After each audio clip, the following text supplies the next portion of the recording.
Hello everyone! Welcome to my YouTube channel. Gusto ko lang ipakita sa inyo ang aking mga succulent. Ito, matagal na to sa akin. Mga ano na to, mga over 15 years. Ayan, 15 years na to. Hindi ko sila dinidiligan. Dinidiligan ko lang to like once a month. Ayan siya. And then may mga air plant. Ito yung mga halaman ko dito sa Hong Kong. Ayan, yung mga air plant ko, dito ko na siya kinabit. At hindi ko rin to dinidiligan. Siguro ini-sprayhan ko lang yan ng like once a month.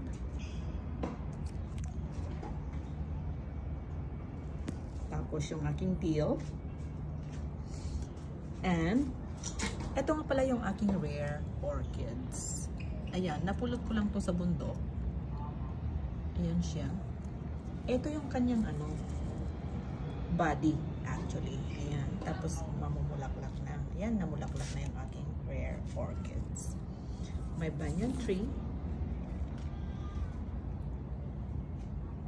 Tapos, ito yung mga pinamumulaklak ko na orchids. Wala pa silang hindi pa sila mag-bloom, no? Pero hopefully malapit na yung mag-bloom.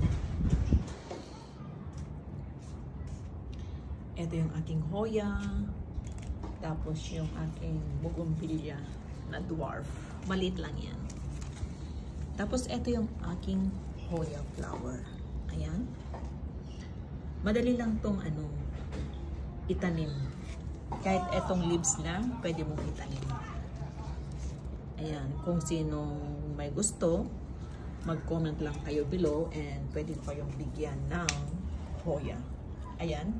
Pag namulaklak nga pala, huwag mong tatanggalin to. Kasi, dito rin siya magbubulaklak. Ano na to? 7 times na siyang namulaklak within this year. Kagaya niyan. And then, my basil. Ayan ang aking basil. At saka may gusto akong ipakita sa inyo yung aking alagang si Rosa. Hello, Rosa! How are you? Ayan. Nahihiya siya. Pag nagugutom yan, kinakatok niya yung aming sliding door. Ayan. I leave you in peace, Rosa. And see you later. Mostly yung mga halaman ko ay galing sa bundok. Ito yung aking... Nakakita na ba kayo ng curry plant? Ito nga pala yung aking curry leaves. At saka ito yung aking rare orchids na napulot ko sa bundok. Yan. And my air plant.